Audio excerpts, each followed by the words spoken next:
Why should you read a book that was published thousands of years ago by a tyrant, by a person who had an arranged marriage, who was worshipped as a god? Why should you read a book that wasn't even written for you to read? Private thoughts written in Greek in a tent on the front lines of war-torn Europe? What does this possibly have to do with any of us? These are all good questions to ask about Marcus Aurelius' Meditations. And then you open it, and what you see is that this incredibly specific book, a book written for himself, specific beyond specific, becomes one of the most universal and relatable things ever produced by a human being. It is a work of philosophy, but not in the abstract sense. It is a work of a man trying to fight to be the person that philosophy tried to make him. And this was a book that I was introduced to as a young man. I bought it in college.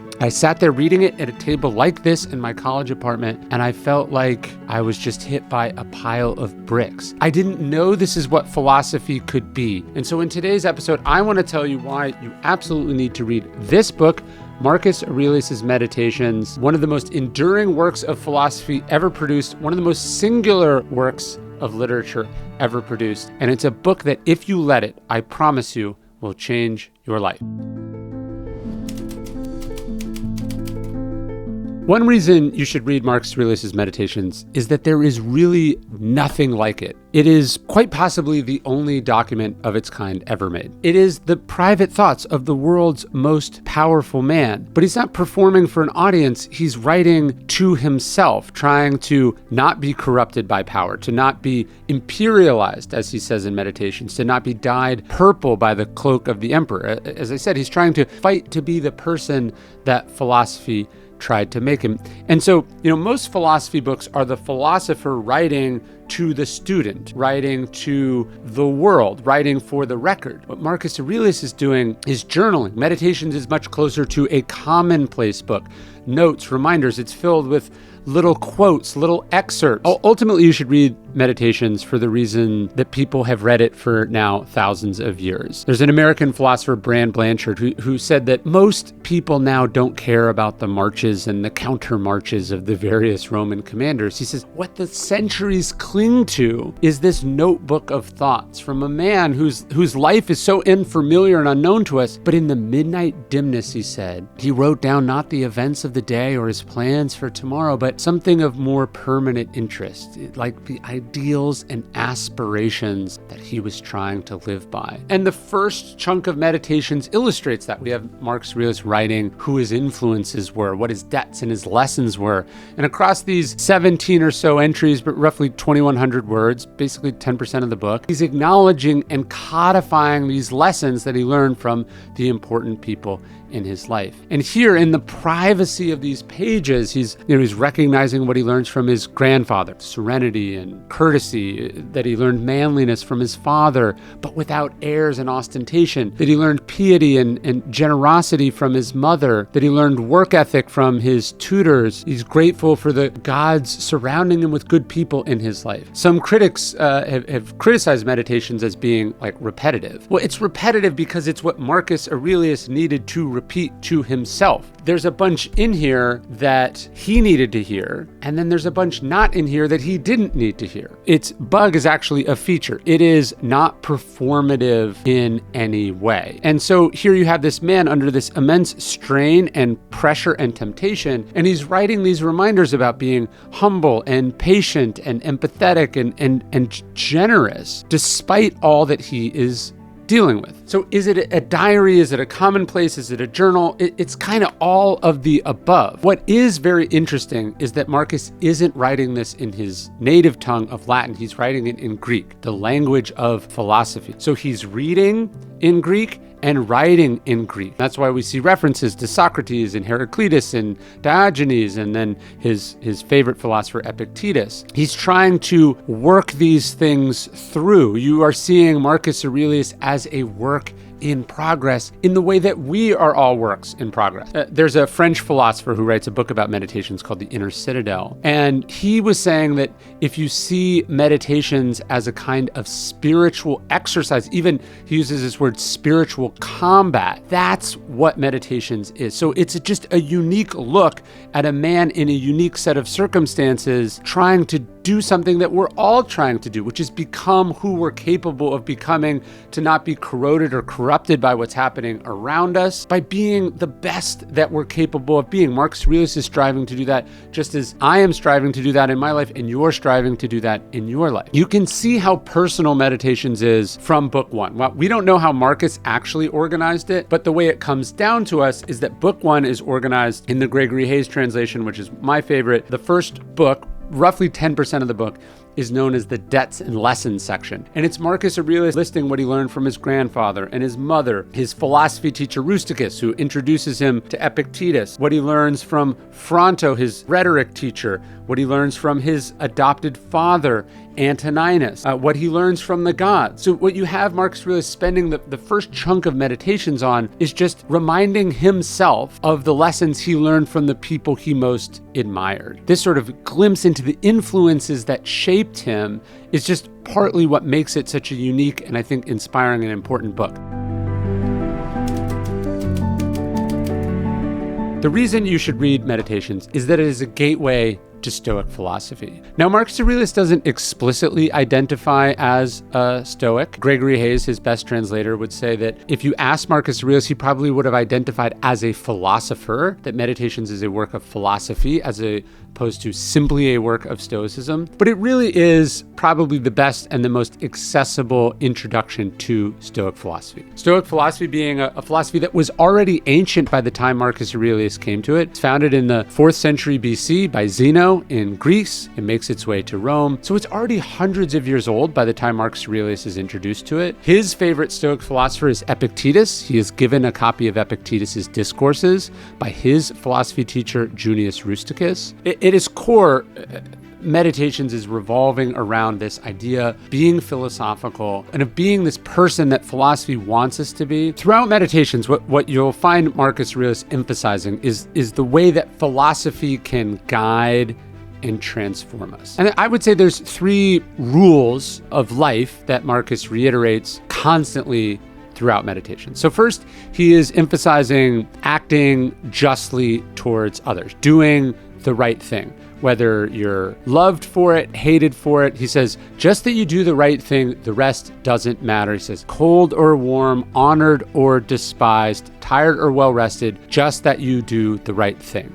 And then he talks a lot about the idea of acceptance. He quotes Epictetus talking about the art of acquiescence. Right at the core of Stoicism is this idea, some things are up to us, some things are not up to us. We have to take power over the things that are up to us and accept the things that are not up to us. And so what Marcus is introducing you to, and still struggling with himself, that's why he talks about it so much in Meditations, is just what are the things that are not in our control? What other people think of us? What other people do? External events, the moment in time we're born, right? He's just talking over and over again, hey, this isn't up to you. Don't worry about this. This is up to you. You got to focus on that. And lastly, Marcus Aurelius comes to the idea that obstacles are opportunities, that instead of being rattled by things, thrown off by them, discouraged by them, we have to seize it as an opportunity, that there is good in this, that this is a challenge, that life is asking something from us. And then if we can respond with strength and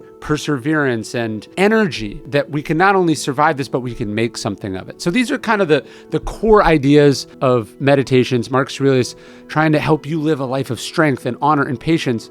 Again, he doesn't know you exist. He is trying to get those traits out of himself, and in that journey, we can learn from him. But Stoic philosophy is really built around these 4 virtues: courage, discipline, or temperance, justice, and wisdom.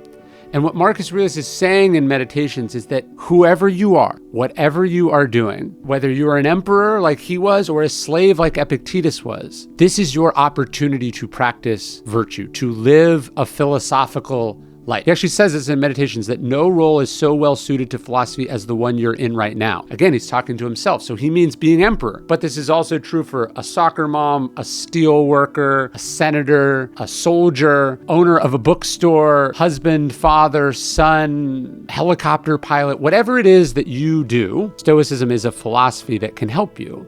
And whatever situation you're in, Stoicism is the philosophy to guide you.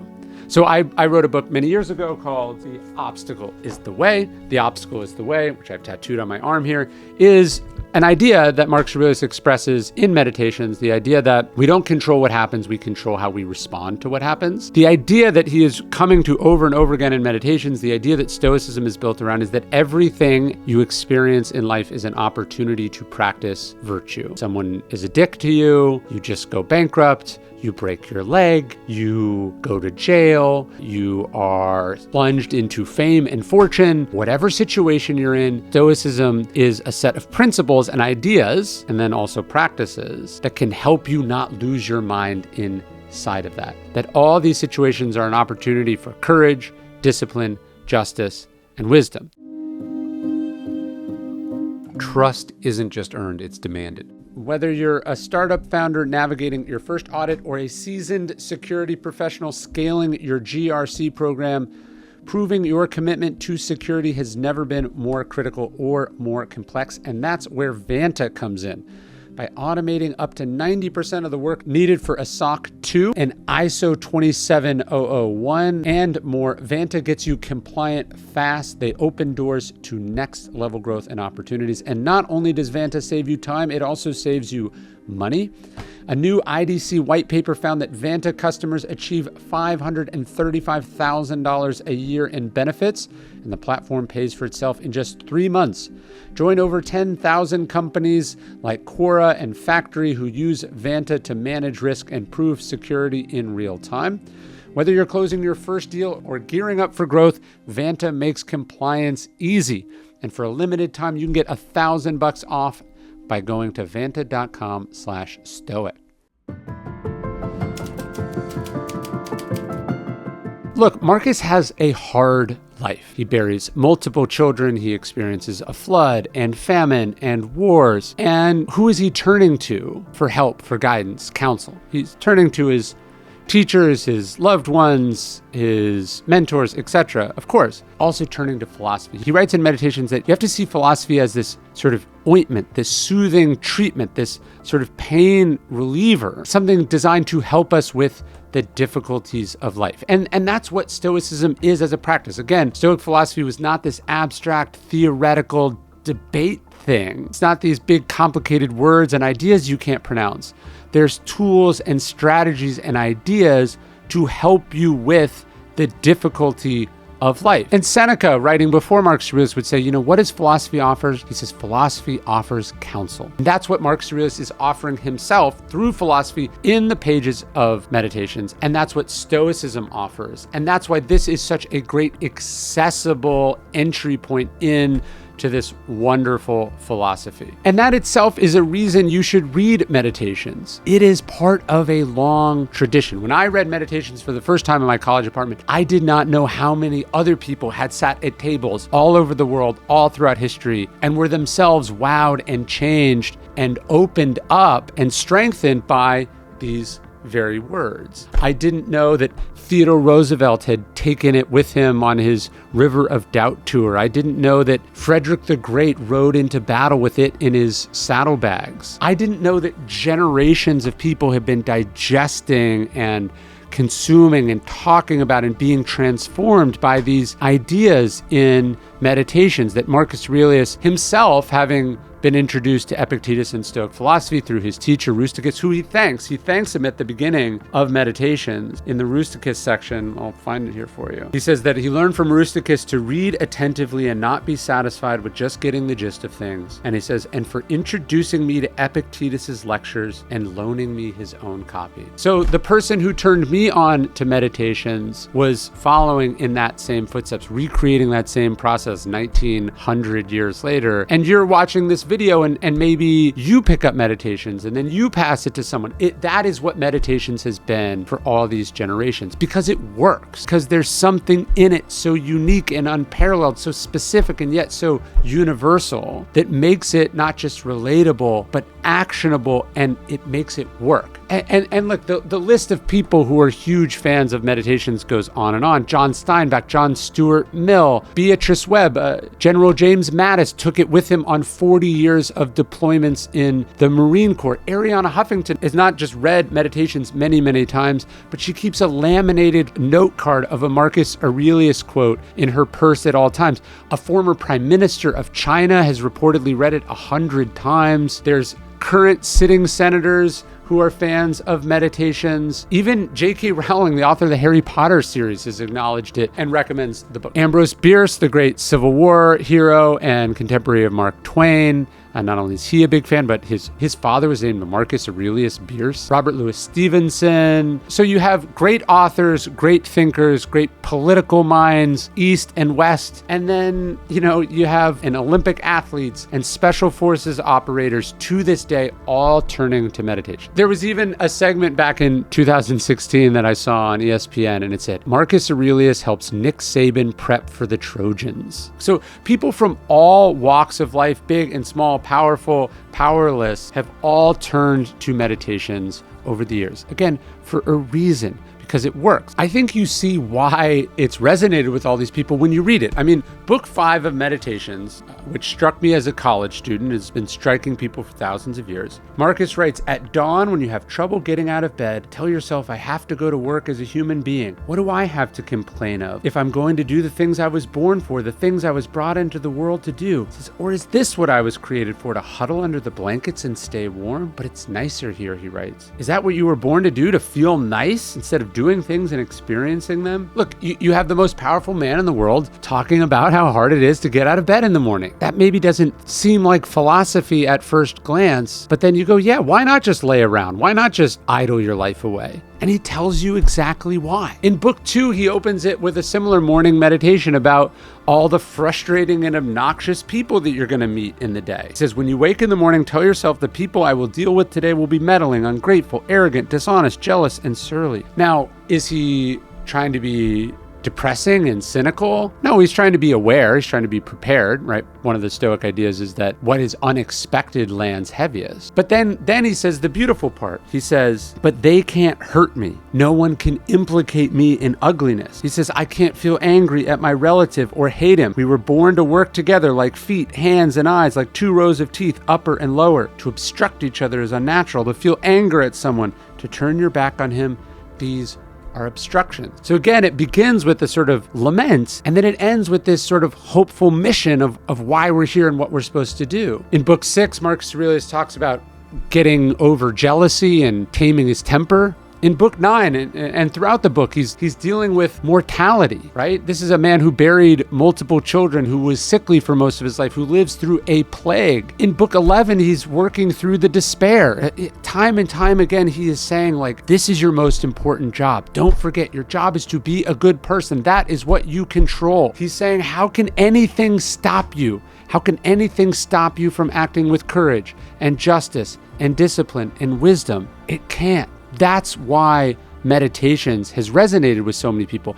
And then the other reason it resonates is not just what it says, but how it says it. This is a book that, in a sense, is written in the second person, although he's writing, feels that way because he's writing to himself. Like when Marcus Aurelius is saying you, as in, you have to assemble your life action by action, or the things you think about determine the quality of your mind or your life. When he says, choose not to be harmed and you won't feel harmed, yeah, he means him, Marcus Aurelius. But as we read it thousands of years later, you feels like me, it feels like you, it feels like all of us. The exercise in self-improvement that is Meditations is so sincere and so earnest, almost painfully earnest at times, that it feels like he is speaking directly to us. And as a result, the social hierarchy falls away. The generations, the centuries falls away. The wealth disparity falls away. The antiquity falls away. And it feels like you are talking to yourself, like you are talking to someone who cares about you and wants the best for you. As unrelatable as it might seem, it is in fact exactly relatable because, since the time of Zeno, or as Marx says in Meditation, since the time of Vespasian, people have always been doing the exact same things. He says people have been marrying and raising children and getting sick and dying and waging war and throwing parties and doing business. And he says they've been farming and flattering and boasting and trusting and plotting and hoping people would die, complaining, falling in love, saving money, trying to win high office or achieve power. He's saying people have always been doing the same things. So as a result, the same philosophical insights hold true.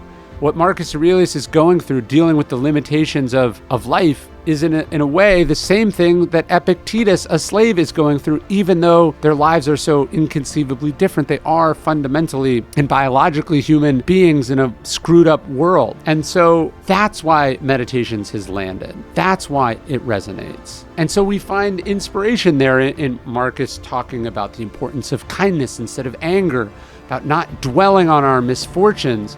I think readers from all cultures, all walks of life, for all time, past and future, have and will be able to see Meditations as this kind of guide to the good life, to inner calm, to inner peace, to inner self-mastery.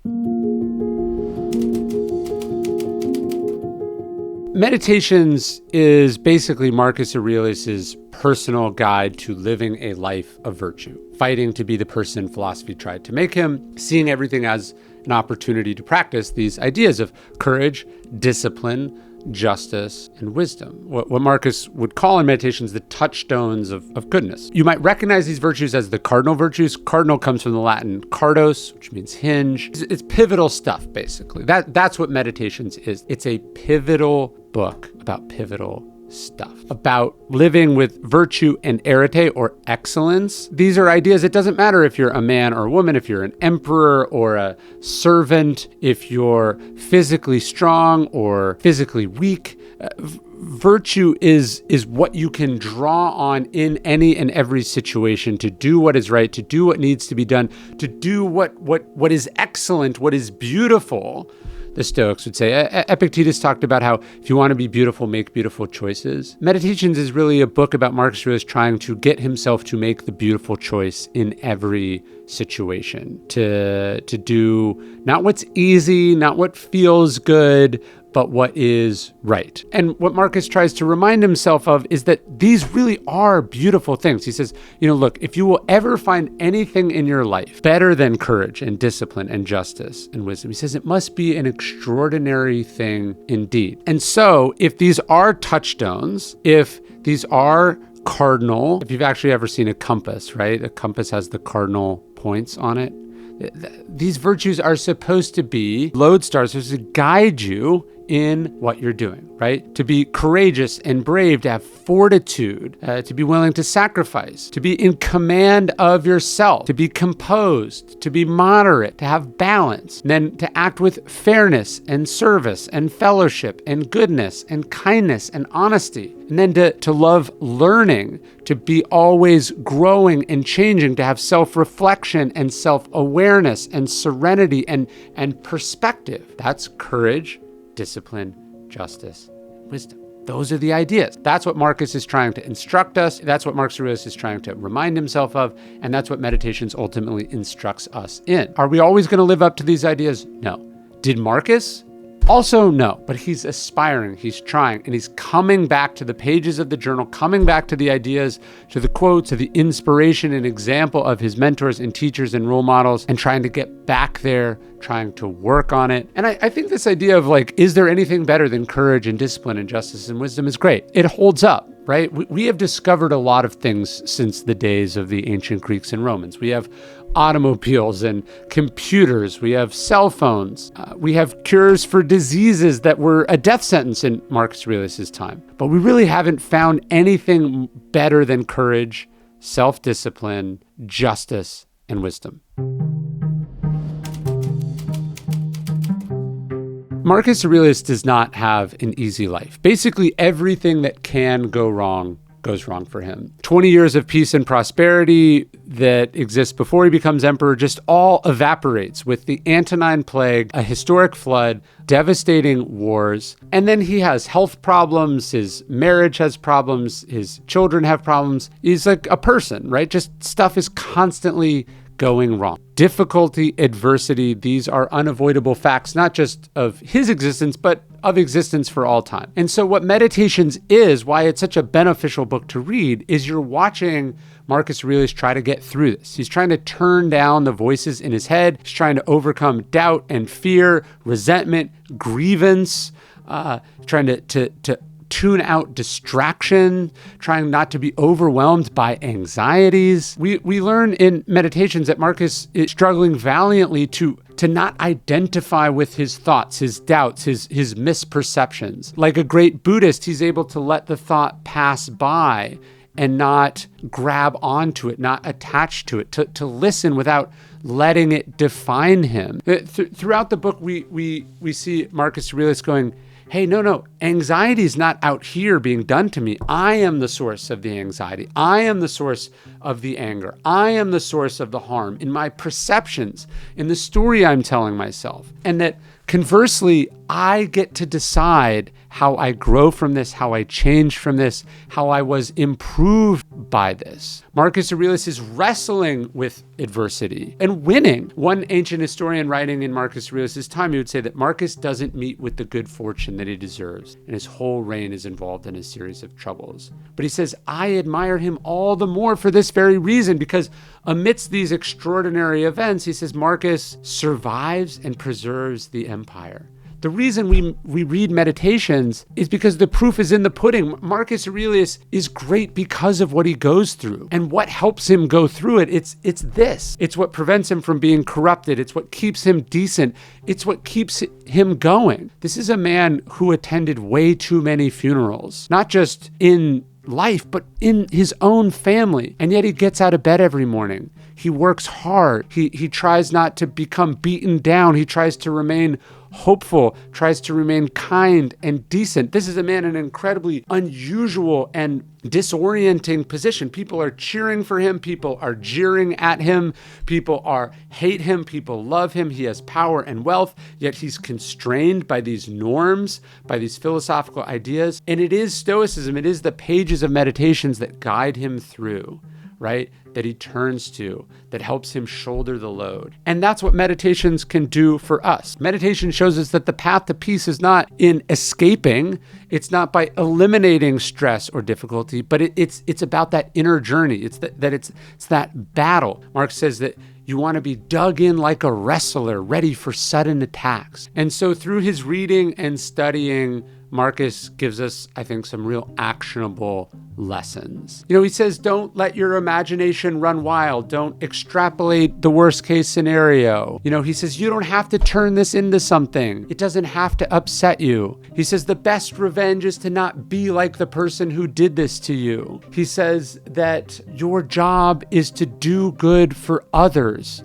He says, the fruit of this life is good character and acts for the common good. He reminds himself that, look, life is short and that it'll be over soon enough and that he doesn't have to worry about things going on forever. Just over and over again, he's giving himself these little insights. Any one of them would be a viral quote or you could potentially build a book around. And here they are, page after page, Marcus Aurelius providing them for us. He talks about, if you want tranquility, you've got to do less. You've got to ask yourself what's essential and what isn't. Give yourself the benefit, he says, of doing essential things better. He says, don't expect to live in Plato's Republic. You live in the real world. Do the best you can with what you've got. He talks about accepting success without arrogance and failure with indifference. He says, why is it that although we love ourselves, for some reason we love other people's opinions about ourselves more than our own? He says, how worthless is it to strive for posthumous fame? He says, you won't be able to enjoy when it comes. He tries to break things down. He says to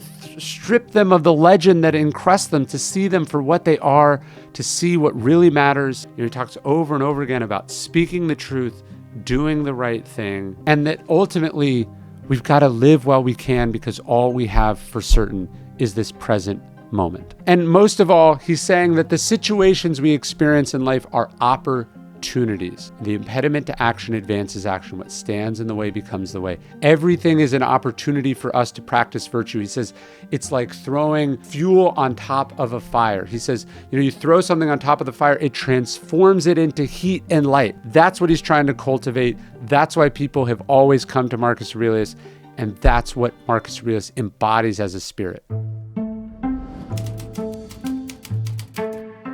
When I first read this book when I was 19 years old, when this book first came into my hands, I got a lot out of it. I sat down, I read it, I took notes. There are quotes I took from that first reading that I still think about on a day-to-day basis. But the real benefit that I've taken from Meditations, and the real reason you should read it, is that every time you pick it up, you get something new out of it. It's a book you should be reading, not a book you have read. There's a reason that Mattis took it with him on 40 years of deployments. There's a reason that one of the prime ministers of China says he read it over 100 times. There's a reason that Seneca talked about lingering on the works of the master thinkers. Every video I make, every article I've written, every daily Stoic email that I've done about meditations has helped me see it from a slightly different angle. It wasn't until COVID that it fully hit me that Marcus Aurelius is writing during a plague, and how what he saw people do and how it made them behave changed his perspective. And then I just missed that because that wasn't relevant to my life in 2006. It wasn't relevant to my life in 2016. So look, my copy, you can see, it's worse for wear, but I have folded almost every page on bottom and every page on the top. I have flags, I have notes, I have multiple copies. These are just some of my copies that I've read over the years. I've gotten things from different translations. I've gotten things from books about meditations. Again, it is a book you are reading. He is a person you are studying, not someone you have studied. Marcus Aurelius quotes the poet, philosopher Heraclitus quite a bit in Meditations. And Heraclitus famously said that we never step in the same river twice. The idea being that it's not the same river and we're not the same person. And I think Meditations is a similar book. Although it more or less stays the same, you bring and see something different in each time you pick up Meditations. And also by looking at the different translations, you can be struck by different interpretations.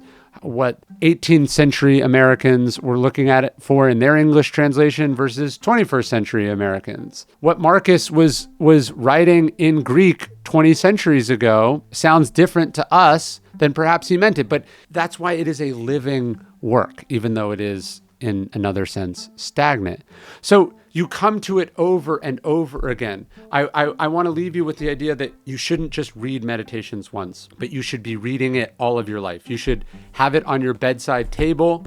You should travel with it. You should flip through it at random, read a few passages here or there. You should come to it over and over and over again, and it will give to you over and over and over again, because you are changing. The world is changing. What we understand about the world changes. And in that way, Meditations is a book that keeps on giving. But ultimately, it's a book you give yourself by deciding to pick it up, by deciding to read it, whether it's the Gregory Hayes translation or the annotated edition by Robin Waterfield that I love, or quite frankly, any translation, an audiobook, whatever. You have to bring this book into your life and let it change your life.